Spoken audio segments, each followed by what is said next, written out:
Welcome back to the channel Coin Lovers. Today's journey through Australian coin history focuses on the 10-cent coins from 1967, 1968 and 1974, three often overlooked years that might just surprise you.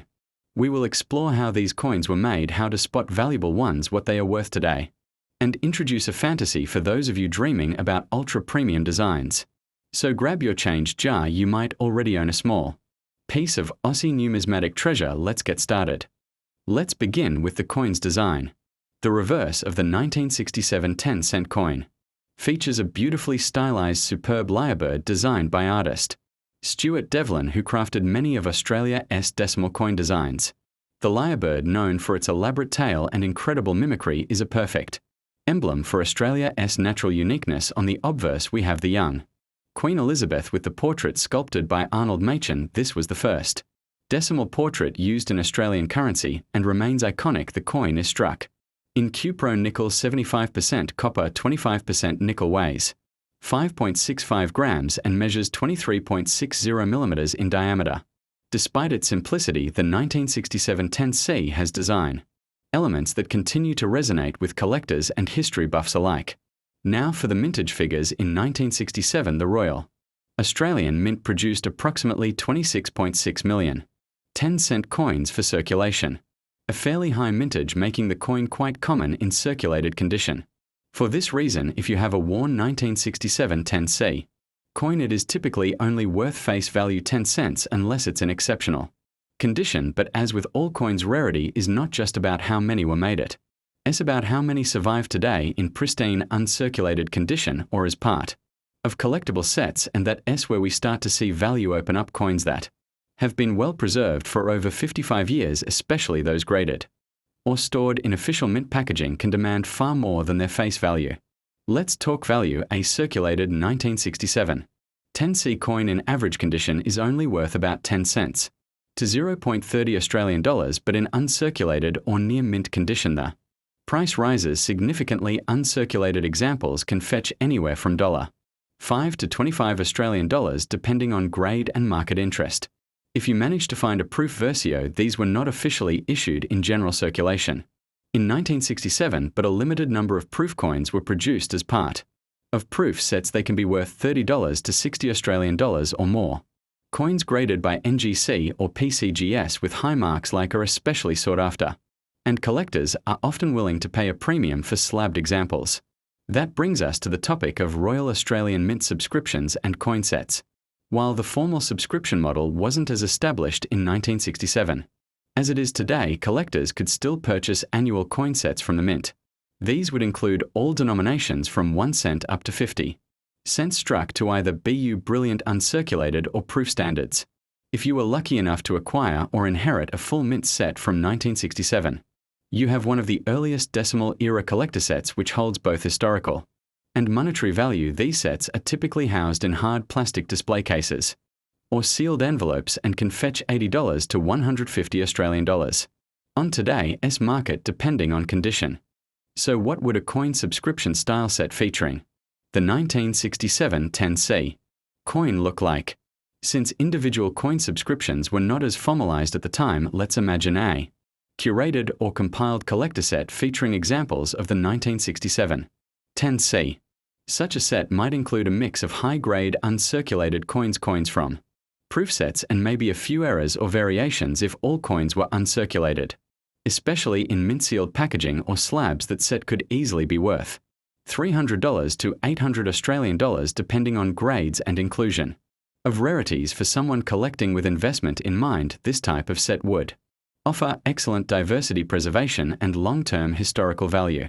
Speaking of rarities, let us talk about errors and varieties. There are no widely known major errors for the 1967 10C coin, but as with any large mintage, small anomalies like off-center strikes, die cracks, or weak strikes can exist. These may not command astronomical prices, but they do attract a niche group of error coin collectors. A confirmed die clash or significant mistake from 1967 could potentially bring in $50 to 200 Australian dollars or more. If in high grade, it's worth checking your coins under good lighting or with a magnifier to look for unusual characteristics. Who knows, you might be holding a minor error with major appeal. Grading plays a huge role in the value of a 1967 10-cent coin. If you are thinking about selling or preserving one, especially a pristine example, you should consider submitting it to a professional grading service.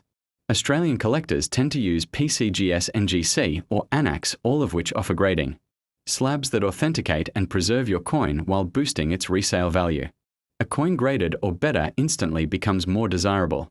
Not only does this protect your investment, but it also gives buyers confidence. When shopping in the second-hand or auction market, even a $5 raw coin could become a $30 item once professionally graded. So is the 1967 10-cent coin worth collecting? Absolutely. Even though it's not rare in the wild, its historical significance beautiful. Design and affordability make it an ideal coin for both new and experienced collectors completing a decimal era typeset. You need it teaching young collectors about Australia's coinage evolution. It's perfect. Looking for a low-cost way to start building your own investment-grade mint collection? You have found it, and for those looking to build out a full subscription style or high-grade themed set, especially around the first few years of decimal currency, the 1967 10C coin is a must-have cornerstone. To wrap it all up, the 1967 Australian 10-cent coin might not be a rare treasure chest find, but it is a piece of Australian history that holds both monetary and educational value, whether you have got one sitting in a change jar or you are looking to build out a coin uncirculated collector. Set there's potential here, especially if the coin is in top condition or part of a mint-issued collection, so dig through those old tins, check your inherited coin albums, or browse local coin shops and online marketplaces. You just might come across a gem. Thanks for watching. Be sure to like, comment with your coin stories, and subscribe for more deep dives into collectible coins from Australia and beyond. Until next time, happy hunting. Next up, let's start with the design. Like all Australian 10-cent coins from the decimal era, the reverse features the iconic, superb lyrebird, an intricate and elegant representation designed by Stuart Devlin, the official goldsmith and designer for Australia's decimal coinage. The lyrebird was chosen to reflect the country's natural beauty and uniqueness, and its feathers provide a visually complex canvas for where minting errors and fine detail grading.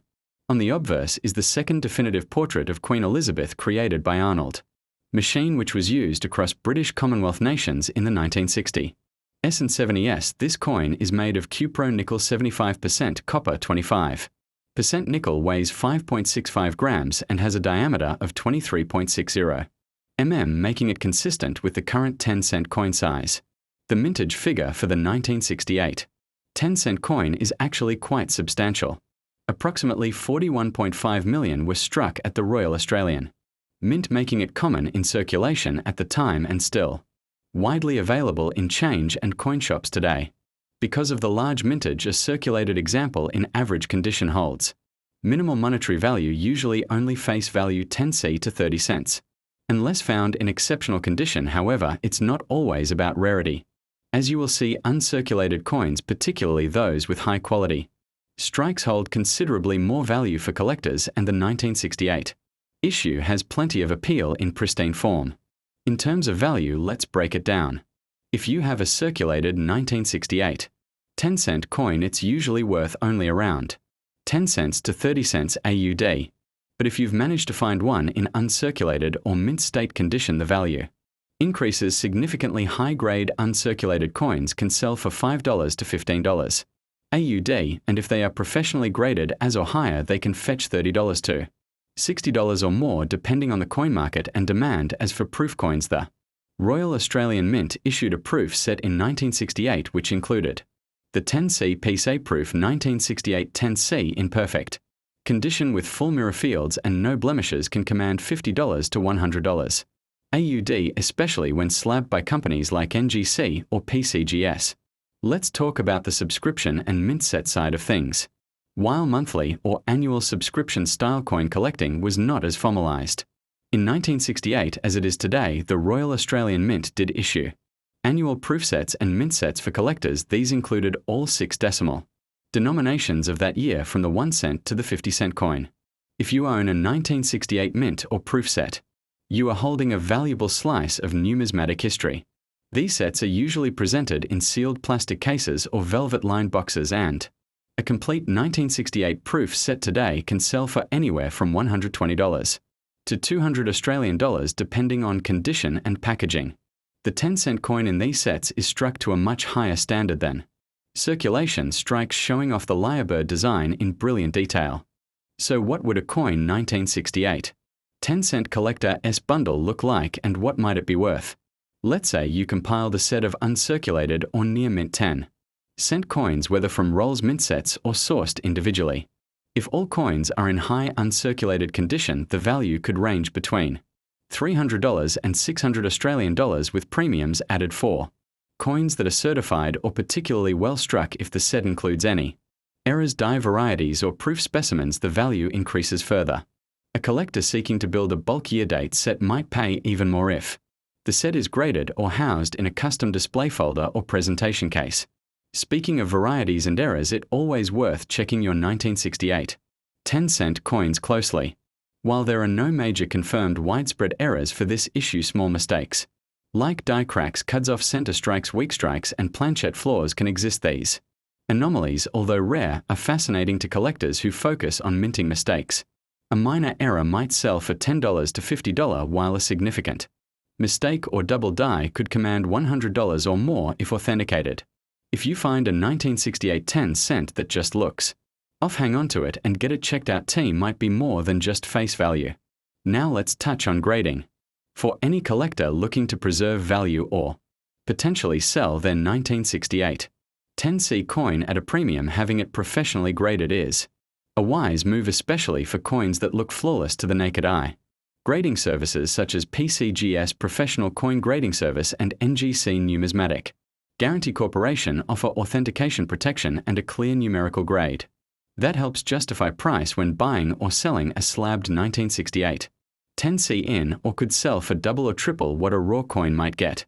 And if you are collecting multiple coins, graded coins add uniformity and confidence to any high-end coin display or investment portfolio. So should you start collecting 1968 10-cent coins? Absolutely. They are affordable, beautifully designed, historically significant, and widely available in good condition. They are a great entry point for beginners and still rewarding for advanced collectors who might be assembling typesets, date runs, or focusing on early decimal issues. The fact that the coin is still legal tender and has not changed in size or composition adds to its practicality, while the proof and mint set versions offer high-end appeal whether you want just one gem quality piece or well-preserved examples. The 1968 10C coin is a worthy candidate for any Aussie coin collection. In conclusion, the 1968 Australian 10-cent coin may not be a hidden jackpot in every drawer, but in the right condition and especially as part of a curated collector set, it carries significant value and charm. From the brilliant Devlin lyrebird design to its place in the early days of decimal currency, this coin is both a historical artifact and an accessible collectible. And when combined into larger themed collections like a coin set or a full-year mint set, its value and impact only grow. Thanks for watching. Do not forget to like, comment, and subscribe for more deep dives into Australian and international coinage. Share your 1968 coin finds in the comments, and as always, keep looking through your change. You never know what history you are holding. Next up, let's begin with the basics. The 1974 Australian 10-cent coin continues the design pattern introduced in 1966. The reverse features the elegant, superb lyrebird designed by Stuart Devlin, the official designer for the nation's decimal currency. Its stylized feathers arc around the 10 denomination in a graceful flow that makes it a fan favorite among collectors. The obverse features Queen Elizabeth, based on the Arnold Machin portrait, which was used from 1966 through the early 1980s, made of Cupro nickel 75% copper and 25% nickel. The coin has a diameter of 23.60 mm and a weight of 5.65 grams, identical specs to modern 10-cent pieces. These coins are still legal tender today and are easily recognizable, yet 1974 holds a unique place due to its market volatility and mintage situation. Speaking of mintage, here's where things get interesting. In 1974, the Royal Australian Mint struck around 27.7 million 10-cent coins for general circulation. That number might seem large, but it's actually modest compared to earlier years like 1967 or 1968. Still, It's enough that finding a 1974 10C in circulation today is not particularly difficult, especially in circulated condition. However, when it comes to uncirculated examples or coins that have remained untouched, since minting, the numbers dwindle dramatically. Many 1974 coins entered circulation quickly and were used for decades, meaning that preserved pieces are now significantly more valuable to collectors and dealers. Now let's talk about the value. If you have a circulated 1974 10-cent coin, it is usually only worth about face value 10 cents to 30 cents AUD, depending on wear and condition. However, if you have come across an uncirculated piece, or even better, a coin struck from a fresh die with no blemishes, you might be holding something worth between $5 and $15 Australian dollars. Coins graded or higher by PCGS or NGC can fetch up to $40 or more, especially if demand is high. Proof versions, which are much rarer and only available in official proof sets, can sell individually for $50 to $80 Australian dollars, depending on luster, cameo, contrast, and whether they are slabbed or raw. That leads us into the Royal Australian Mint subscription and collector program. While the official subscription model for collectors, where you receive mint releases automatically, was not fully in place in 1974, the Mint did issue annual mint sets and proof sets for collectors. The 1974 proof set included 6 coins: the 1C, 2C, 5C, 10C, 20C, and 50C, all housed in a durable display case. These sets were struck with special dies and polished blanks, offering a mirror-like finish that truly brings out the Devlin design. A complete 1974 proof set sells today for around $120 to $180 Australian dollars, depending on condition and packaging integrity. The 10-cent coin within these sets is a gem, sharply struck and deeply reflective. Let's now imagine what a coin 1974 10-cent collector set might look like. This could be a roll or group of high-grade uncirculated coins, perhaps sourced from bankrolls, mint bags, or collected over time by a sharp-eyed hobbyist. If all coins in the set are truly uncirculated, the estimated value would range between $300 and $600 Australian dollars, depending on how pristine they are. Add a few proof coins or even a couple of certified graded coins to the mix, and the set could push beyond $1,000 Australian dollars in value. Displaying these in a quality folder album or slab box would not only preserve them, but also make for an impressive and conversation-worthy collection centerpiece. What about errors and varieties in the 1974 10-cent coin? Although no major national-level varieties have been officially catalogued, minor minting anomalies do exist. Collectors have reported occasional die cracks, rim cuts off, center strikes, and weak strikes in 1974 coins, although these are not particularly widespread. That said, any confirmed error, especially one in high grade, can command $50 to several $100, depending on severity. If you're someone who enjoys spotting unique coins under a magnifier, it's worth checking 1974 examples carefully. Australia has a proud tradition of minting quirks, and this coin is no exception. Now let's talk grading and authentication, because this is where casual collecting turns into serious investment. If you believe you have a gem quality 1974 10C coin, it may be worth submitting it to a grading service like PCGS or NGC. These third-party organizations assess coins under controlled lighting and conditions, assigning grades from 1 to 70 based on detail, luster, and surface preservation. A coin graded dramatically increases in both desirability and market value. Slabbed coins are easier to sell online or at auctions and provide added confidence to buyers. In fact, some collectors exclusively build sets of slabbed coins, and a 1974 slab 10C could easily become a centerpiece in a type or date-run collection. Should you collect the 1974 10-cent coin? Absolutely. Even if you're not looking to build an extensive coin collection, it's a fantastic example of mid-century Australian minting.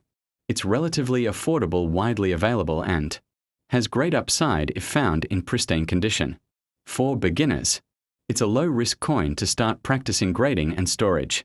For experienced collectors, it fills a vital space in year-by-year decimal sets. And for investors, acquiring bulk uncirculated coins or securing a top-graded specimen provides long-term value that could appreciate as demand for early decimal coins continues to grow. Remember, as these coins age and the uncirculated supply drops, prices will only increase. So there you have the complete breakdown of the 1974 Australian 10-cent coin. From its Devlin-designed lyrebird to its solid value in mint condition, this is more than just pocket change. It's a small piece of history with real collector appeal. Whether you are just starting out or already knee-deep in silver coins and slabbed proof sets, the 1974 10-cent deserves a spot in your collection. And if you are lucky enough to build a coin premium quality set, you are looking at a collection with serious numismatic impact. Do not forget to like, comment and subscribe for more deep dives into Australian coins. Got a 1974 gem? Drop it in the comments. We love to hear your coin stories. Until next time, keep hunting and happy collecting.